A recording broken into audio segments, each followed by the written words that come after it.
नमस्कार, मिड के बाजार में आपका स्वागत है। मैं हूं मनोज जरा, मुंबई स्टूडियो से। नमस्कार, दिल्ली स्टूडियो से मैं हूं पल्लवी। शुरुआत करने से पहले सबसे पहले नजर डालते हैं कि मिड कैप बाजार में आज खास क्या है।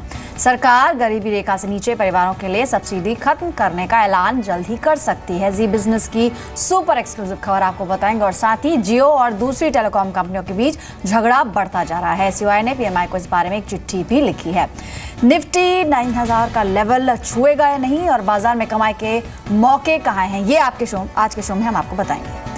लेकिन सबसे पहले तरीका आपको बताएं किस तरह से आप इस शो से जुड़ सकते हैं, अपने सवाल पूछ सकते हैं। बेहद आसान तरीका है, मिड कैप लिखकर आपको भेजना है 57575 पर। साथ ही आप हमें फ़ोन के जरिए भी अपने सवाल पूछ सकते हैं। पहला नंबर टोल फ्री नंबर है, कॉल करके अपने सवाल पूछिए 1800-180-3545 या फिर लैंडलाइन पर भी कॉल करके सवाल पूछ सकते हैं। साथ ही व्हाट्सएप के जरिए भी हमसे आप जुड़ सकते हैं। अपने शेयर लिखिए, किस भाव पर आपने खरीदा वो लिखिए और उसे भेज दीजिए इस पर्टिकुलर नंबर पर।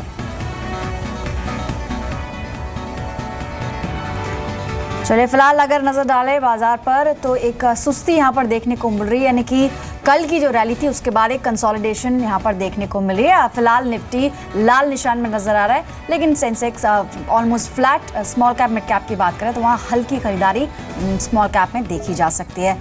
इसके अलावा अगर बात करें कि आज यहाँ पर पार्टिसिपेशन हो रहा है तो सरकारी बैंकों में अच्छी तेजी है। इसके अलावा मिड कैप के कुछ गेनर्स देखें तो यूनिटेक लगभग 18% की बढ़ यहाँ देखने को मिली। एक बड़ी ब्लॉक डील भी यूनिटेक में आज हुई है। इसके अलावा यूनियन बैंक 4% की तेजी के साथ काम कर रहा है। आंध्रा बैंक लगभग 4%। ओबीसी यानी मेजरली जो पीएसयू बैंक का पैक है वो आज अच्छा स्ट्रेंथ दिखा रहा है। इसके अलावा सेंचुरी टेक्सटाइल लगभग 4% की तेजी यहाँ पर देखने को मिली है। Glenmark, Syndicate Bank, Amtek Auto इस स्पेस से अच्छी खरीदारी देखने को मिली है। साथ ही अगर सेक्टोरल बेसिस पे बात करें तो कैपिटल गुड्स यहाँ पर भी लगभग 0.6% की तेजी आज के सेशन में दिखी है। इसके अलावा रियल्टी और साथ ही आईटी, यानी कि पिछले कुछ दिनों में आईटी ने जो पार्टिसिपेशन नहीं दिखाया वो आज के सेशन में लगभग देखने को मिला है। लेकिन अब शुरुआत करेंगे, हमारे साथ दो खास मेहमान भी हैं, संजीव जैन और साथ ही सुमित जैन। इनसे भी बातचीत करेंगे। लेकिन मार्केट के कुछ एक्सपर्ट्स फिलहाल इस बाजार पर क्या राय दे रहे हैं, आइए सुनते हैं। मेरे ख्याल में पूरे market, the whole market is going to rise और इसकी वजह से सब सेक्टर्स में थोड़ा बहुत परफॉर्मेंस रहेगा, पर अमंग दो सेक्टर्स मेरे ख्याल में जो financials and autos will continue to do well, क्योंकि भारतीय जो इंटरेस्ट रेट है, ब्याज दर है, वो मेरे ख्याल में अगले 2 महीने में और कम होगी। इन्फ्लेशन नवंबर की तरह बाय नवंबर हम भारतीय इन्फ्लेशन रेट में भी थोड़ी सी वीकनेस देखेंगे और इंटरेस्ट रेट, भारतीय इंटरेस्ट रेट कम होने का आशा है। प्लेसेस मुझे इंडसइंड बैंक बहुत अच्छा लगता है। मेरे हिसाब से stock has given a fresh breakout.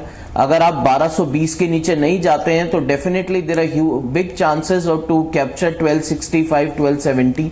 तो इंडसइंड बैंक पे आप नजर रख सकते हैं। प्राइवेट बैंक्स में एसबीआई ने दोबारा से और पीएनबी ने दोबारा से ओपन इंटरेस्ट लॉन्ग साइड पे ऐड होता हुआ नजर आया है। मेरे ख्याल से PNB is also is a very good candidate in PSU banks और एसबीआई भी लग रहा है टू कैन टेस्ट 262 263।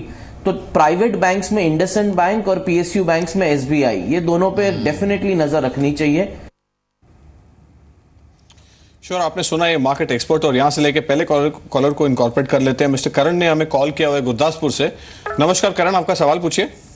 नमस्कार सर, मैंने ना मार्केटर के 300 शेयर्स लिए हुए हैं एट द रेट ऑफ 47.50। तो मैं जानना चाहता हूं कि मैं इसको होल्ड करूं या सेल कर दूं। श्योर, बिल्कुल आपको राय दिला देते हैं। इनफैक्ट संजीव जैन है हमारे साथ। Sanjeev, welcome to the show. और यहाँ से लेकर मार्केटर के ऊपर उनका सवाल था। 300 odd shares at 48 odd levels पर उनकी परचेस प्राइस है। अगर हम उसका 3 महीने का परफॉर्मेंस देखें तो it has already risen from 30 odd levels and it is trading somewhere around 52.35। Will this outperformance continue? Fundamental aspects में आपको कैसे रेट करते हैं कंपनी को? Good afternoon Manoj. देखिए, मार्केटर के लिए ऐसा है कि इसके फंडामेंटल्स तो थोड़े वीक हैं मार्केटर के।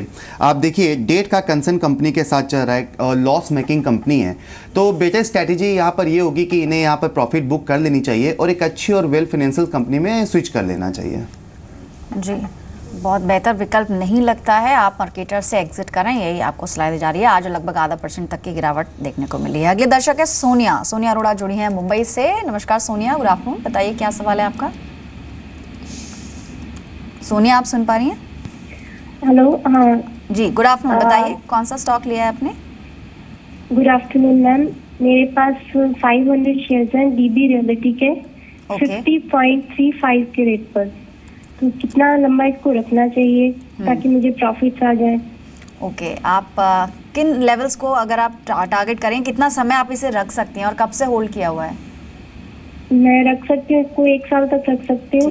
ठीक है, और आपकी एक खरीद के हफ्ते आसपास। से जी, 1 हफ्ता पहले परचेज किया था। ऑलराइट, यानी रीसेंट खरीद है और इनकी खरीद के आसपास ही ये ट्रेड कर रहा है। रियल एस्टेट स्पेस की एक कंपनी है और आज लगभग 3.25% के गेंस इसमें देखने को मिले हैं। संजीव, अगर डीबी रियल्टी की बात करें, ऑलमोस्ट 1 ईयर ये इसे दे सकती हैं। 1 साल के लिए क्या सलाह रहेगी आपकी? इनको होल्ड करना चाहिए? आज लगभग दिहाई के आसपास ही ये काम कर रहा है, 50 रुपए के आसपास।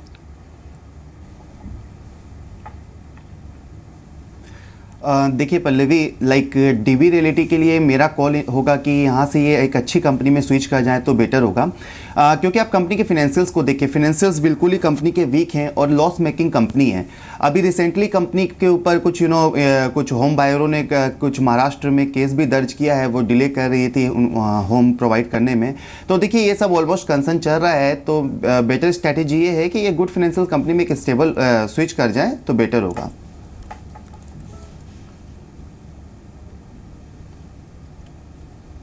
Sure, DB Realty trading 50.60 2.63% in Mumbai trade, और यहाँ से लेके इनफैक्ट सारे real estate sales are trading higher, DLF is trading higher, और यहाँ से लेके जो other real estate stocks as well एक मोमेंटम पकड़ा हुआ है इन्होंने।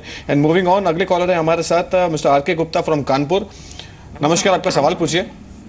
हाँ नमस्कार सर, मैं आर के गुप्ता कानपुर से बोल रहा हूँ। मेरे पास ये मिर्जा इंटरनेशनल के 100 शेयर हैं एट द रेट ऑफ 95। आप क्या जानना चाहते हैं मिर्जा इंटरनेशनल के बारे में? मतलब इसमें 1 साल में मतलब क्या करें, इसको होल्ड करें या मतलब सेल कर दें? 1 साल का वो है टारगेट।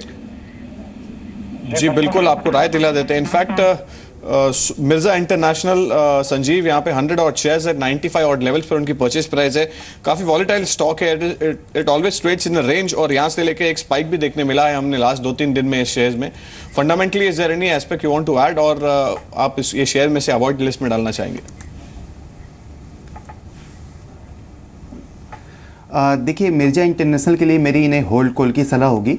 आप कंपनी के फाइनेंशियल्स को देखिए, एक फंडामेंटली साउंड कंपनी है और एक अच्छा प्रेजेंस भी है सेक्टर में। कंपनी का रेड टेप ब्रांड है जो एक अच्छा कंज्यूमर के कंज्यूमर प्रीफर करते हैं इस ब्रांड को। तो हमें लगता है कि गोइंग फॉरवर्ड कंपनी एक अच्छा परफॉर्मेंस दिखा सकती है, तो यहाँ पर ये होल्ड करके रख सकते हैं। जी, मिर्जा इंटरनेशनल फिलहाल होल्ड करने की सलाह आपको दी गई है। अगली दर्शक है सपना, पुणे से जुड़ी है। नमस्कार सपना, बताइए क्या सवाल है आपका? Good afternoon. मेरे पास 200 शेयर टीवीएस मोटर्स के हैं at the rate of 310, and I have 200 shares of Moltek at the rate of 202। Voltas? Moltek ji. Okay, Moltek, alright. Moltek आपने किस भाव पे खरीदा है? 202। ऑलराइट, और टीवीएस मोटर आपने बताया कि 310 आपकी खरीद है? Yes yes. ऑलराइट, चलिए पहले टीवीएस मोटर पर बात करते हैं। 310 पे इन्होंने खरीदा है और फिलहाल 329 पर ये ट्रेड कर रहा है। आज 1.25% तक की गिरावट इसमें देखने को मिली, डेलो पर है, लेकिन फिलहाल ये मुनाफे में। क्वांटिटी बहुत ज़्यादा नहीं है, इनके पास ऑलमोस्ट 200 स्टॉक्स हैं। संजीव, क्या सलाह रहेगी दोनों ही स्टॉक्स पर? पहले टीवीएस मोटर। देखिए टीवीएस मोटर पे मेरी इन्हें होल्ड कॉल की सलाह होगी। एक अच्छी कंपनी है, अभी कंपनी नए प्रोडक्ट भी लॉन्च करने वाली है। तो देखिए गोइंग फॉरवर्ड हमें लगता है कि कंपनी के फाइनेंसेस में इम्प्रूवमेंट आएगी, तो टीवीएस मोटर पे ये होल्ड करके रख सकती है। So hold on to TVS motor, ऐसा संजीव की राय है। अगले कॉलर है हमारे साथ नीतू फ्रॉम मध्य प्रदेश। नमस्कार, आपका सवाल पूछिए। Okay. आपने कौन से लेवल पे रेडिको खैतान के शेयर पर? सर मैंने लिए 105। 105, ऑल राइट। आप क्या जानना चाहेंगे इसके बारे में?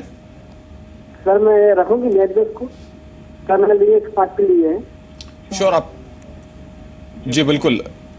Sanjeev, your quick reactions on Radico Khaitan, larger fundamental story will depend upon the sales from here going forward, but technical perspective में एक छोटे रेंज में स्टॉक ट्रेड कर रहा है। 95 और 105 is the price band and it has not generated enough returns for investors. आपकी क्या सलाह है इस पर?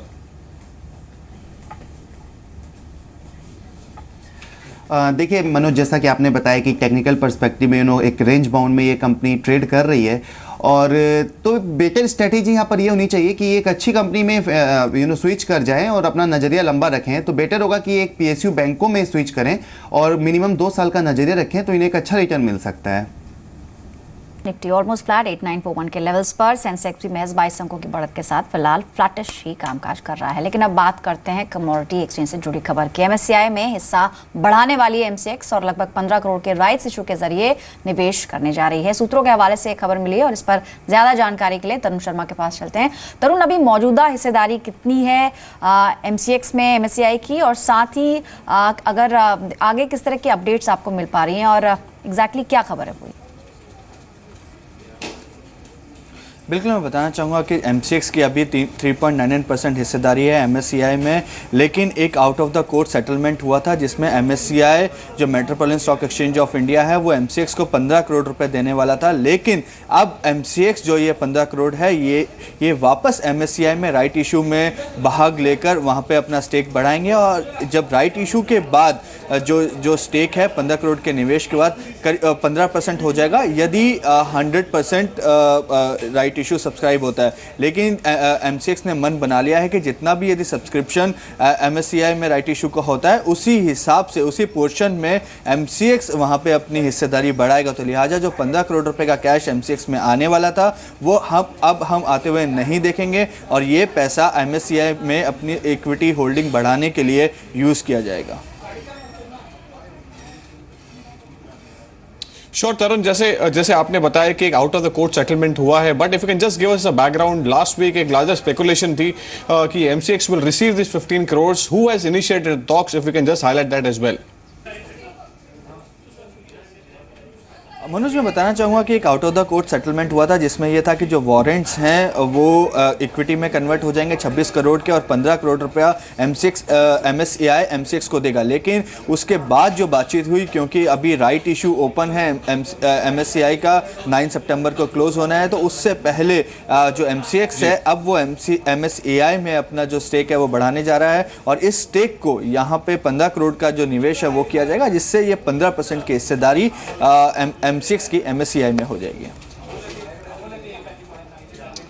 श्योर, बहुत बहुत धन्यवाद तरुण ये इन्फॉर्मेशन देने के लिए। और इनफैक्ट जो तरुण के हिसाब से पल्लवी जो इक्वेशन है यहाँ पे शेयर होल्डिंग पैटर्न में इट विल बी चेंज्ड। 3.99 हिस्सेदारी जो उनकी एज ऑफ नाउ है, इट विल राइज टू 15%।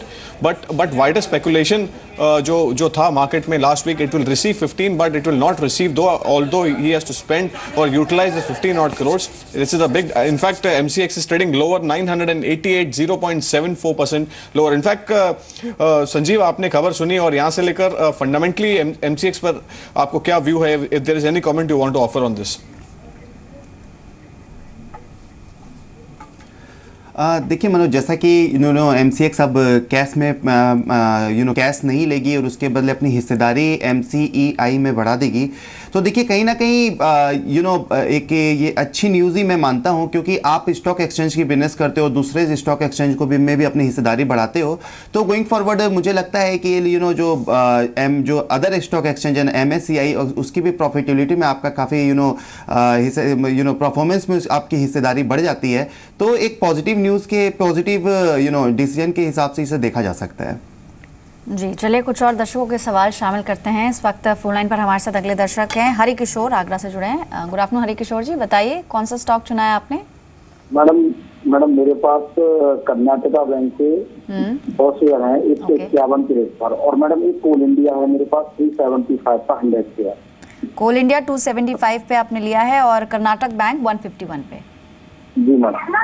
ठीक है, ऑलराइट, पहले कर्नाटक बैंक पे बात कर लेते हैं। 151 की इनकी खरीद है और अगर आज के सेशन में देखें तो एक स्ट्रॉन्ग मूव यहाँ पर देखने को मिल रहा है। ऑलमोस्ट इनफैक्ट इसने आज अपना 52 वीक हाई भी टच किया 161.7 का। डे हाई पर ही फिलहाल लगभग 4% की तेजी के साथ ये ट्रेड कर रहा है। संजीव, कर्नाटक बैंक पर आपके व्यूज क्या होंगे और साथ ही कोल इंडिया? देखिए पल्लवी, दोनों ही स्टॉक अच्छे इन्होंने लिए हैं। पहले मैं कर्नाटक बैंक की अगर बात करूं तो कर्नाटक बैंक एक अच्छी बैंक है, रिलेटिव फाइनेंशियल्स काफ़ी अच्छे हैं, एनपीए को भी बैंक ने अपने कंट्रोल में रखा है और वैल्यूएशन भी अभी बैंक के अट्रैक्टिव हैं, तो ये कर्नाटक बैंक में बने रह सकते हैं।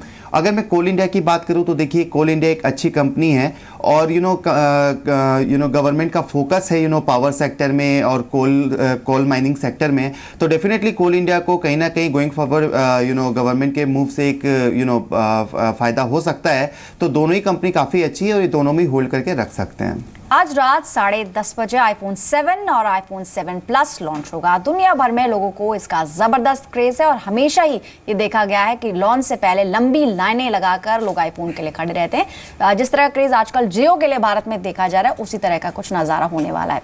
इसके फीचर्स क्या होंगे, इसका लुक कैसा होगा, इस पर हम लगातार बात कर रहे हैं, लेकिन आज हम कुछ खास फीचर्स पर चर्चा करेंगे। इसके अलावा जानेंगे क्या भारत में आईफोन सस्ता हो सकता है। मेरे साथ मेरी सहयोगी श्रुति मौजूद है और साथ ही सुमित भी होंगे, उनसे भी कुछ खास जानकारी लेंगे। लेकिन पहले श्रुति आपके पास आना चाहेंगे, इसके फीचर्स को लेकर जो इसमें अपडेशन है, इसके कैमरा पर जो काम किया गया है, इस पर हमने काफी बातचीत की है, लेकिन सबसे पहले आप मुझे बताइए कि इंडिया में कब से ये अवेलेबल होगा।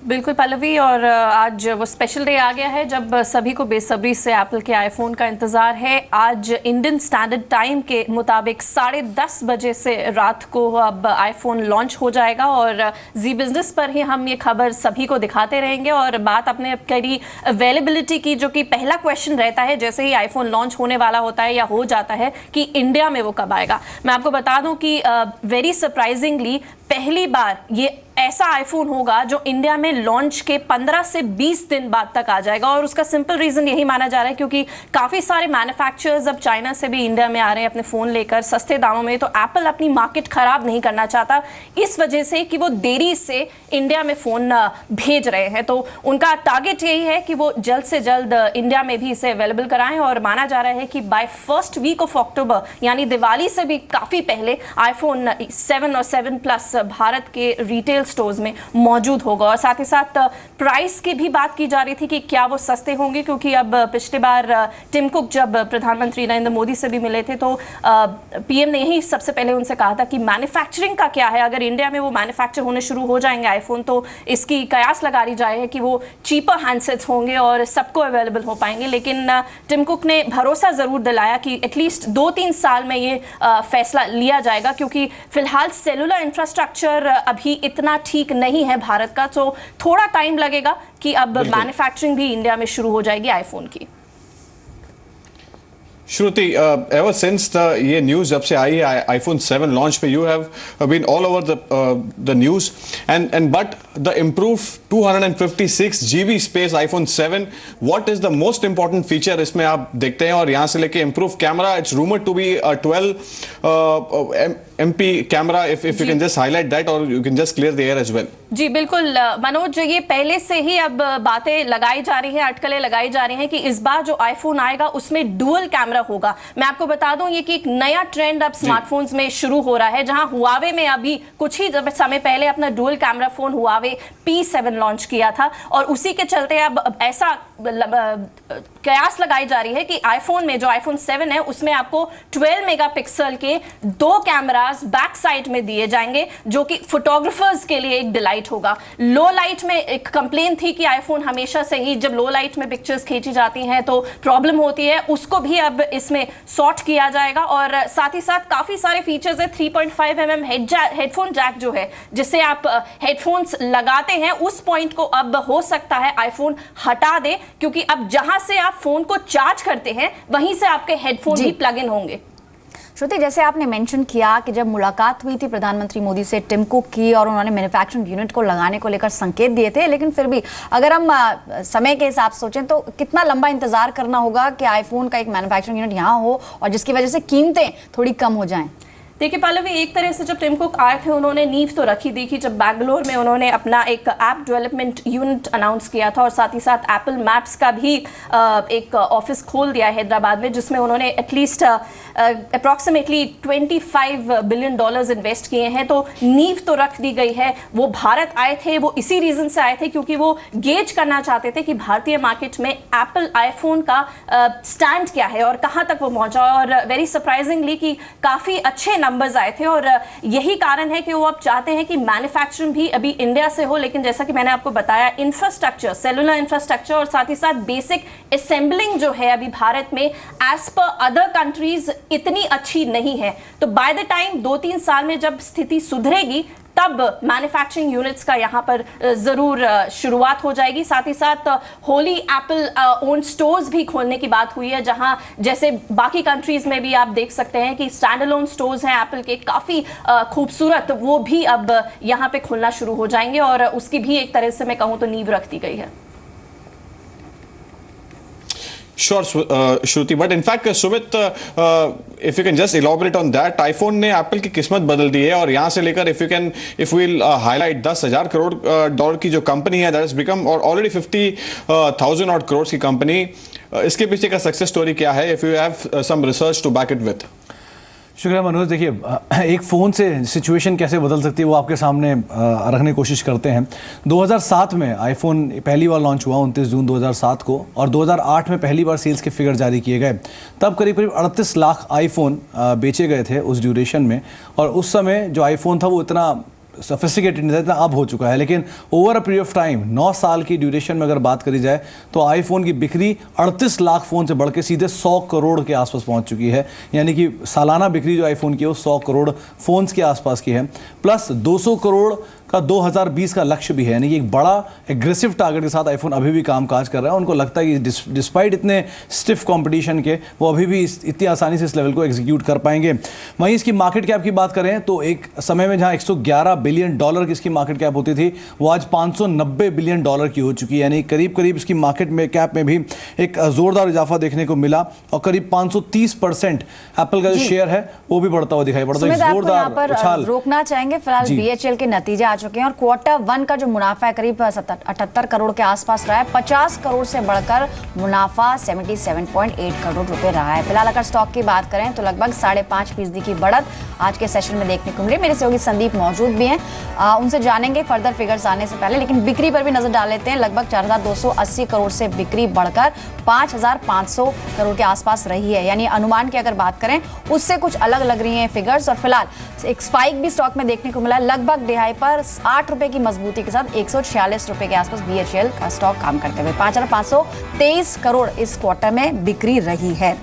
फर्दर फिगर्स पर भी बात करेंगे, लेकिन संजीव आपका एक क्विक कमेंट चाहेंगे। मुनाफा जो है अनुमान से बेहतर रहा है, ऐसा अनुमान था कि शायद कुछ वीकनेस देखने को मिल सकती है पैट में, लेकिन 50.4 से मुनाफा बढ़ के 77.8 करोड़ रहा है।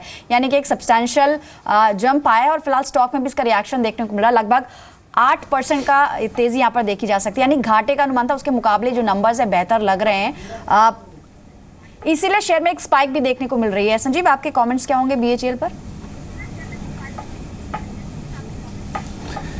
देखिए, प्राइमा फेसी नंबर देख के तो ऐसा लग रहा है कि काफ़ी उम्दा नंबर कंपनी ने प्रेजेंट किया है। लाइक आप देखिए 50 करोड़ से कंपनी 77 करोड़ का मुनाफा कर रही है। अराउंड 50% से ज़्यादा जंप हुआ है मुनाफे में और बिक्री में भी एक अच्छा खासा जंप हुआ है। तो प्राइमा फेसी के हिसाब से नंबर काफ़ी अच्छे नज़र आ रहे हैं। उम्मीदों से अच्छे नंबर कंपनी ने पेश किए हैं और भेल ओवरऑल भेल एक अच्छी कंपनी भी है। तो नंबर्स पे मेरा थम्स अप ही रहेगा। जी, मेरे सहयोगी संदीप मौजूद भी हैं कुछ फर्दर फिगर्स लेके। संदीप, घाटे का अनुमान लगाया जा रहा था इस पर्टिकुलर क्वार्टर के अंदर, लेकिन मुनाफा अनुमान से बेहतर रहा है, जिसकी वजह से शेयर में आज एक स्पाइक भी हम देखने को मिल रही है। फर्दर क्या नंबर्स हैं आपके पास? देखिए पल्लवी, सबसे बड़ी बात यह है कि जो मुनाफे का नंबर आप बता रही हैं, हम ऐसा एक्सपेक्ट कर रहे थे कि घाटा आएगा, उसमें एग्जीक्यूशन एक मेन फैक्टर था। हम ऐसा मान के चल रहे थे कि थोड़ा सा पिकअप इस बार एग्जीक्यूशन में देखने को मिलेगा, जिसकी वजह से रेवेन्यूज केवल 3.25% के आसपास की बढ़त दिखाएंगे, लेकिन जिस तरह के नंबर्स रिपोर्ट किए गए हैं, करीब 4300 करोड़ रुपए से बढ़कर 5,500 करोड़ रुपए के आसपास 5523 करोड़ रुपए के आसपास के जो नंबर्स आए हैं, वो साफ तौर पर दर्शा रहा है कि इस कंपनी के एग्जीक्यूशन को लेकर जो दिक्कतें काफ़ी क्वार्टर से चल रही थी, वो कहीं ना कहीं थोड़ी थमती हुई नजर आई, जिसकी वजह से आप देख रहे हैं कि रेवेन्यू ग्रोथ करीब 20% के आसपास का है। यही कारण है कि इनके जो काफ़ी सारे ऐसे बड़े प्रोजेक्ट्स हैं, जैसे हम मेंशन कर भी रहे थे, जेडीयू का एक बड़ा प्रोजेक्ट है इनका, जहां पे कॉस्ट काफ़ी ज़्यादा है, लेकिन इनकी दिक्कतें ऐसी रही हैं कि इनके जो डेटर डेज हैं वो काफ़ी ज़्यादा रहे हैं, यानी कि ये प्रोजेक्ट एग्जीक्यूट अगर कर भी लेते हैं तो वहाँ से पेमेंट आने में काफ़ी ज़्यादा देरी रहती है। जिस तरह के नंबर्स रेवेन्यू फ्रंट पे रिपोर्ट किए गए हैं, माना जा रहा है, ऐसे नंबर्स में लग रहा है प्राइमा फेसी कि इनके जो डेटर डेज हैं उसमें भी कहीं ना कहीं जो रिडक्शन है वो देखने को मिला, जिसकी वजह से इनके मार्जिन में इंप्रूवमेंट हुआ है, फिक्स कॉस्ट रिकवर करने में कंपनी कामयाब रही है, जिसकी वजह से ओवरऑल जो मुनाफे के फ्रंट पे नंबर्स जो हैं काफ़ी बेटर देखने को मिले हैं स्ट्रीट के एक्सपेक्टेशन से। एक नंबर का मैं इंतजार कर रहा हूं, वो है ऑर्डर इनफ्लो का। हमारा ऐसा अनुमान था कि 1.1 लाख करोड़ रुपए के आसपास के जो ऑर्डर इनफ्लोज हैं ये कंपनी रिपोर्ट करेगी। वो नंबर कहां पे आता है वो कीनली वॉच करने लायक बात होगी, लेकिन डेफिनेटली जिस तरह के नंबर्स आए हैं उससे एक चीज तो साफ है कि इनकी जो एग्जीक्यूशन है उसमें जरूर पिकअप देखने को मिला, जिसकी वजह से रेवेन्यू ग्रोथ काफी स्ट्रांग रही है, जिसका इंपैक्ट आप देखिए बॉटम लाइन में भी देखने को मिला है। Sure Sandeep, very quick reaction, just जैसे हम बता रहे थे कि यहाँ पे सुपर्ब एग्जीक्यूशन के चलते हुए एक higher top line as well as bottom line में भी इंप्रूवमेंट देखने मिली है। If you can just touch base, ये Q1 में कितने ऑर्डर्स एग्जीक्यूट किए हैं company, if you have numbers to back it with?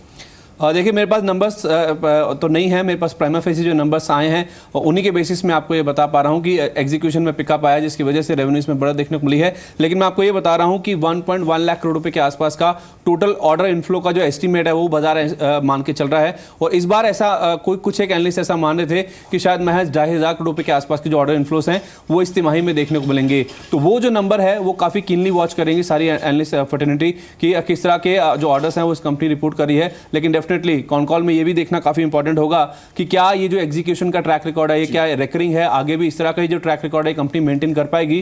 तो वो कहीं ना कहीं अगर ऐसा मैनेजमेंट की ओर से कमेंट आता है तो शायद एक री रेटिंग की संभावना भी इस काउंटर में जताई जा सकती है। लेकिन ओवरऑल देखा जाए प्राइमा फेसी नंबर जो हमारे सामने हैं अनुमान से कहीं बेटर नजर आ रहे हैं। जी संदीप, इनफैक्ट जैसे आपने बताया कि एबिडा फ्रंट पे भी घाटे से मुनाफे में आई है कंपनी, और इस वजह से इस पर एक स्ट्रेंथ भी आज के सेशन में दिख रही है। क्या राइट ऑफ्स को लेकर कोई फिगर्स आपके पास है, प्रोविजंस को लेकर इस क्वार्टर में? राइट ऑफ्स या तो फिर प्रोविजन को लेके आंकड़े तो कोई मेरे सामने नहीं है, लेकिन अगर आप कह रही हैं कि घाटे के फ्रंट पे, अबिडा फ्रंट पे भी यानी कि ऑपरेटिंग फ्रंट पे भी अगर ये कंपनी घाटे से मुनाफे में आई है तो डेफिनेटली एक टर्न अराउंड का केस सीधे तौर पे इस कंपनी में बनता है। देखिए मैं दो चीज़ें आपको कह रहा हूँ, लगातार इनके जो मार्जिन हैं उसको लेकर प्रेशर था, क्योंकि जो फिक्स कॉस्ट है इस कंपनी की वो काफ़ी हाई रहती है, उसको रिकवर करने में कंपनी कामयाब नहीं रहती थी। और दूसरी बात है डेटर डेज, अगर रेवेन्यू फ्रंट पर जिस तरह के नंबर्स आए हैं डेटर डेज में रिडक्शन हुआ है और साथ ही साथ ये फिक्स कॉस्ट रिकवर करने में कामयाब हुए हैं, और उसके साथ साथ अगर ऑर्डर बुक का नंबर काफी स्ट्रांग आ जाता है जो एनालिस्ट अनुमान करके चल रहे हैं उससे बेटर आता है, तो जाहिर सी बात है अगर ऐसे तीनों चीजें अच्छी रहती हैं तो फिर इस काउंटर में जैसा कि मूव आप देख रहे हैं 9% के आसपास के, शायद ये आगे भी कंटिन्यू रह सकते हो, जिस वजह से शायद एक रीरेटिंग की संभावना बन सकती है। लेकिन ऑर्डर इनफ्लो का जो आंकड़ा है वो आपको कीनली वॉच करना होगा। जी निफ्टी ऑलमोस्ट 8944 के लेवल्स पर फिलहाल ऑलमोस्ट फ्लैट 8940 का लेवल देखने को मिल रहा है। कुछ अहम खबरें उन पर नजर डालते हैं। जी बिजनेस को एक्सक्लूसिव का जानकारी मिली है कि सरकार एलपीजी सब्सिडी खत्म कर सकती है, यानी कि नॉन बीपीएल परिवारों के लिए एलपीजी सब्सिडी खत्म हो सकती है, यानी केवल गरीब रेखा से नीचे रहने वालों परिवारों के लिए ही सब्सिडी होगी। इस पर पेट्रोलियम मिनिस्टर ने क्या कहा, आइए सुनते हैं। देखिए अभी तो एलपीजी पे सब्सिडी है, लेकिन विश्व बाजार को ध्यान में रखते हुए और मैंने कहा कि सब्सिडी धीरे धीरे कुछ चंद लोगों को दिया जाएगा। जो जरूरतमंद लोग हैं उन्हीं को सब्सिडी दिया जाएगा, जो लोगों को जरूरत नहीं है उनको सरकार अभी निवेदन कर रही है, अभी कुछ छोटे मोटे दाम भी बढ़ा रहा है, लेकिन आगे चल के जरूरतमंदों को ही सब्सिडी मिलेगी, जिनको जरूरत नहीं है उनसे सब्सिडी नहीं मिलेगी। इसका क्लासिफिकेशन कैसे होगा सर? आपकी मदद चाहिए, आपके उसमें कम से कम डिबेट, मैं तो चाहता हूँ इस डिबेट को, क्या आज 1,500-2 हज़ार रुपया की सब्सिडी सबको लेनी चाहिए, आपको लेनी चाहिए, मेरे को लेनी चाहिए, यही मुझसे मुख्य विषय है। हम उसमें एक वितर्क चाहते हैं। जी तो धीरे धीरे कर जो कीमतें बढ़ोतरी की जाएंगी, एक कदम है इसी दिशा में कि जो ज़रूरतमंद नहीं है उन्हें इस सब्सिडी का फ़ायदा ना पहुंचे, केवल जो बिलो पॉवर्टी लाइन के नीचे परिवार आते हैं उनको ही इसका फ़ायदा पहुंचे। इस तरह के संकेत पेट्रोलियम मंत्री ने दिए हैं। अगर हम बात करें कि सबसे ज़्यादा मार्केट शेयर किसका है, तो आईओसी एलपीजी सब्सिडी में आईओसी का एलपीजी को लेकर लगभग 49% का एक मार्केट शेयर है। इसके अलावा बीपीसीएल और साथ ही एचपीसीएल, इनका भी एक सब्सटेंशियल शेयर इसके अंदर है। मेरे सहयोगी प्रकाश प्रियदर्शी मौजूद है इस खबर पर ज़्यादा अपडेट लेकर। प्रकाश, जैसा कि हमने बातचीत सुनी, पेट्रोलियम मंत्री ने कहा कि खुद लोगों की तरफ से भी इनिशिएटिव लेना जाना चाहिए, यानी कि सब्सिडी लोग खुद छोड़ें और आगे चलकर सरकार ऐसा मन बना रही है कि सिर्फ और सिर्फ जो बीपीएल परिवार है उनको ही इसका फायदा पहुंचे। जी बिल्कुल, ये बड़ी खबर है और उन कंज्यूमर्स के लिए ये जानना ज़रूरी है कि अगर जिनका इनकम 10 लाख रुपए से कम भी है, उनको भी अपनी सब्सिडी छोड़नी पड़ सकती है, जो एलपीजी की सब्सिडी है। सरकार इसकी तैयारी शुरू कर चुकी है और आप देखिए फर्स्ट स्टेप में पिछले 3 महीने से जो सब्सिडाइज सिलेंडर्स हैं उस पर लगभग 2 रुपये की बढ़ोतरी हो रही है। और अगर आप दिल्ली में एग्जाम्पल के तौर पे देखें तो 42 रुपये के आसपास नॉन सब्सिडी वाले सिलेंडर और सब्सिडी वाले सिलेंडर के बीच का जो गैप है वो रह गया है। फर्स्ट फेज में सरकार ये कोशिश कर रही है कि इस गैप को ख़त्म किया जाए और उसके बाद सीलिंग क्या होगी, वो इनकम ग्रुप क्या होगा, क्या इसे सिर्फ बीपीएल फैमिलीज़ को दिए जाए, इस पूरे मैकेनिज़्म पे काम चल रहा है। इसका रोड मैप तैयार किया जाएगा। क्योंकि ये पॉलिटिकली सेंसिटिव इशू है, इसलिए ये देखना दिलचस्प होगा कि सरकार इसको लेकर कंसेंसस कैसे बनाती है। आप देखिए, अगर कंपनीज़ की बात करें तो सबके वॉल्यूम ग्रोथ को अगर आप देखें, आईओसी के फर्स्ट क्वार्टर का रिजल्ट देखें, एचपीसीएल का देखें, उसमें भी तेज़ी आई है। और जिस तरीके से सरकार का उज्ज्वला योजना है, अगले 3 साल में देखिए 5 करोड़ बीपीएल फैमिलीज़ को एलपीजी के कनेक्शंस मिलने वाले हैं। सरकार ने 5 करोड़ एपीएल फैमिलीज को भी कनेक्शन देने का टारगेट रखा है। तो टोटल जो एक्टिव कंज्यूमर्स हैं अगले 3 सालों में वो 26 करोड़ के आसपास हो जाएंगे। तो जाहिर तौर पे जो पेनिट्रेशन है वो रूरल इंडिया में बढ़ेगा। तो सरकार की कोशिश ये है कि अगर ये सब्सिडी का बर्डन इधर से कम होगा और ये बर्डन को कम करने की लगातार सरकार की कोशिश रही है और आगे एलपीजी का जो फायदा है वो जरूरतमंदों को मिले, ये सरकार का रुख है। फिलहाल ओएमसी अगर पैक की तरफ देखें तो एचपीसीएल यहाँ पर लगभग 4 रुपए की मजबूती के साथ, बाकी जो सेक्टर्स है यहाँ लाल निशान में देखने को मिल रहा है। लेकिन बीएचईएल एक स्ट्रांग मूव, अब लगभग 15% तक का जंप बीएचईएल में देखने को मिला है। प्रॉफिट सब्सटेंशियल जंप यहाँ पर देखा गया है। घाटे का अनुमान था, उसके मुकाबले 54% का एक जंप प्रॉफिट नंबर्स में देखा गया है। अविनाश हमारे साथ मौजूद भी हैं नंबर्स पर बात करने के लिए। अविनाश, जो एस्टिमेट था, जो अनुमान था वो घाटे का था, लेकिन मुनाफे में 54% का एक जंप आया है। नंबर्स कैसे लग रहे हैं आपको prima facie? I think prima facie numbers काफी अच्छे हैं। अगर हम टॉप लाइन ग्रोथ की बात करें तो टॉप लाइन ग्रोथ भी काफी एग्रेसिव आया है। इनफैक्ट हमको लग रहा है कि इस क्वार्टर में एग्जीक्यूशन काफी अच्छी तरह से बीएचईएल ने रिकॉर्ड किया है। इस कारण जो टॉप लाइन है वो भी मार्केट के उम्मीद से काफी बेहतर आया है। अगर ऑपरेटिंग प्रॉफिट देखें तो ऑपरेटिंग प्रॉफिट बीट भी पॉजिटिव है और प्रॉफिट आफ्टर टैक्स जो आया है, इसमें जो नोटवर्दी बात यह है कि अदर इनकम एक्चुअली आधा हो चुका है। तो quality of profit at the bottom line भी बहुत अच्छी तरह से इंप्रूव हो चुके हैं। आई थिंक आगे जो कमेंट्री होगी शाम को मैनेजमेंट कॉल रिजल्ट के बाद और ऑर्डर इनटेक और ऑर्डर नए ऑर्डर्स के ऊपर, यहाँ पे मेरे ख्याल से मार्केट क्लोजली वॉच करेगा और इस रिजल्ट्स में कोई राइट बैक या कोई प्रोविजन जिन्होंने राइट बैक किए होंगे इसके ऊपर सबकी नजर रहेगी। बट ओवरऑल नंबर काफी अच्छे हैं। श्योर अविनाश, जैसे हम बता रहे थे कि यहाँ पे नंबर्स काफी अच्छे हैं and we have seen will this trend continue, और आपकी क्या सलाह है? As of now 15% we have seen a spike in the shares, although that can be on back of a short covering as well. आपकी क्या सलाह है इस पर? मैं आई थिंक मनोज, मुझे लग रहा है कि 15% स्टॉक बढ़ चुका है। ये तो इसलिए है क्योंकि मार्केट एक्सपेक्ट कर रहा था लॉस, लेकिन जो मुनाफा आया है वो एक बहुत बड़ा पॉजिटिव सरप्राइज है। अगर किसी को निवेश करना है तो मेरे ख्याल से आज के मैनेजमेंट कमेंट्री के बाद 1-2 दिनों के बाद जब स्टॉक थोड़ा स्टेबल हो जाएगा तब जरूर ले, क्योंकि हमको लग रहा है कि होपफुली अगर मैनेजमेंट कमेंट्री में भी पॉजिटिव कमेंट्री आती है तो इसको मेरे ख्याल से नेक्स्ट 6 to 12 मंथ से 160-170 का टारगेट भी पहुंच। जी Avinash, in fact strong order book company ने इस क्वार्टर में पोस्ट की है। लगभग 1.08 लाख करोड़ की ऑर्डर बुक क्वार्टर 1 में रही है। अगर आपको लगता है अगर स्ट्रॉन्ग एग्जीक्यूशन जैसा कि इस क्वार्टर में देखने को मिला, अगर आगे भी ट्रेंड जारी रहा तो कोई री रेटिंग हो सकती है बीएचईएल की? नहीं, बिल्कुल। इनफैक्ट हमारे अनुमान से तो काफी समय तक बीएचईएल पिटा हुआ था क्योंकि एग्जीक्यूशन बहुत ही वीक था और इस कारण स्टॉक ने काफी ऊपरी लेवल से नीचे स्टॉक आया था। तो ये अगर परफॉर्मेंस रिपीट होता है और कंसिस्टेंसी मेंटेन होती है both top line as well as EBITDA margin के फ्रंट पे, तो हमको लग रहा है कि ऑर्डर बुक विजिबिलिटी और क्लियरली प्रॉफिट ये दोनों ही अच्छी तरह से बढ़ेगी और स्टॉक को अच्छी तरह से रेटिंग मिलेगी, तो उसमें कोई डाउट जी। तो फिलहाल स्टॉक 160 और लेवल्स पर लगभग 16% तक की मजबूती आज के सेशन में नंबर्स के बाद बीएचएल में देखने को मिल रही है। डे हाई पर बीएचएल कारोबार करते हुए फिलहाल बाजार की तरफ देखें तो ऑलमोस्ट फ्लैट है।